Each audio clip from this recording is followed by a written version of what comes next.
لە دوای تیرۆری قاسم سولەیمانی و مەراسیمی گەورەی پێشوازی و بەڕێکردنی تەرمەکەی لە شارەکانی ئێراندا و موشکبارانی سەربازگەی عینولاسەد و فڕۆکەخانەی هەولێر، دۆناڵد ترامپ زیاتر جەختی لەوە کردەوە کە ئەوان گوشاری خینکێنەری ئابووری پەرەپێ دەدەن تا ئێران ناچار دەکەن بە گفتوگۆ. هەر لەو بارێشەوە مارک ئیسپەری وەزیری بەرگری ئەمریکا ڕایگەیاند کە ئەوان هیچ پێشمەرجێکیان نییە بۆ دیالۆگ. لە دوای دانپیانانی بەرپرسانی سەربازی ئێران بە خستنە خواروی فڕۆکە ئۆکرانیەکە و خۆپیشاندانی ناڕەزایی لە چەند شارێکی ئێراندا، ترامپ و پۆمپیۆ پشتیوانی خۆیان بۆ خۆپیشاندەران ڕاگەیاند و بە زمانی فارسی تویتەکانیان ئاڕاستەی خەڵکی ئێران کرد. ئەم جارەیان ترامپ ڕایگەیاند گوایە دیالۆگی لەگەڵ ئێراندا بەلاوە گرنگ نییە. چاودێران بڕوان وایە بینینی ملیۆنان ئێرانی لە بەڕێکردنی تەرمی سولەیمانیدا حسابی هەڵەی کۆشکی سپی بەرجەستە کرد. بەڵام خۆپیشاندانی ناڕەزایی بەرامبەر خستنە خوارەوەی فڕۆکە ئۆکرانیەکە جارێکی تر هیوای ترامپ و پۆمپیۆی گەشاندەوە کە ئەو ڕووداوە وەکو کارتی دیکەی گوشار لە دژی کۆماری ئیسلامی ئێران بەکاربێننەوە.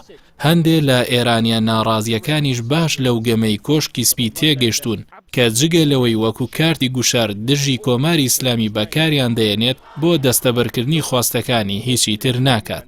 هەروەکو بۆ یارمەتیدانی هاوپەیمانە گەورەکانی لە ناوچەکەدا وەکو سعودیە و ئیمارات ڕایگەیاند ئەوان پێویستە خۆیان بەرگری لە بەرژەوەندیەکانیان بکەن و هێزەکانی ئەمریکا تەنها کاتێک دەستوەردان دەکەن کە سەربازان و بەرژەوەندیەکانی ئەمریکا بکەوێتە مەترسیەوە.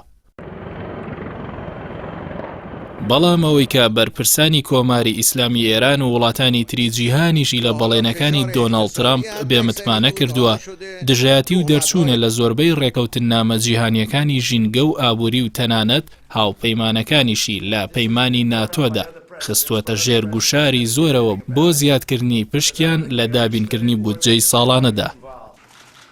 کاتێ ترامپ لە ڕێکەوتنی ئەتۆمی 5.1 پاشەکشەی کرد، داوای ڕێکەوتنێکی نوێی کرد کە ئێران زیاتر بخاتە ژێر چاودێریەوە، کەچی کۆشکی سپی و وەزارەتی دەرەوەی پنتاگۆن بە بەردەوامی ئەو دەستەواژەیە دووبارە دەکەنەوە کە ویلایەتە یەکگرتووەکان پێشمەرجی نییە بۆ دیالۆگ لەگەڵ ئێراندا. بۆیە ئێرانیەکان ئەو دەستەواژەی ئەمریکا بە درۆ دەخەنەوە و دەرچوونی بەتەنیای ئەو وڵاتە لەو ڕێکەوتنە و داوای ڕێکەوتنێکی نوێ بۆ خۆی گەورەترین پێشمەرجە.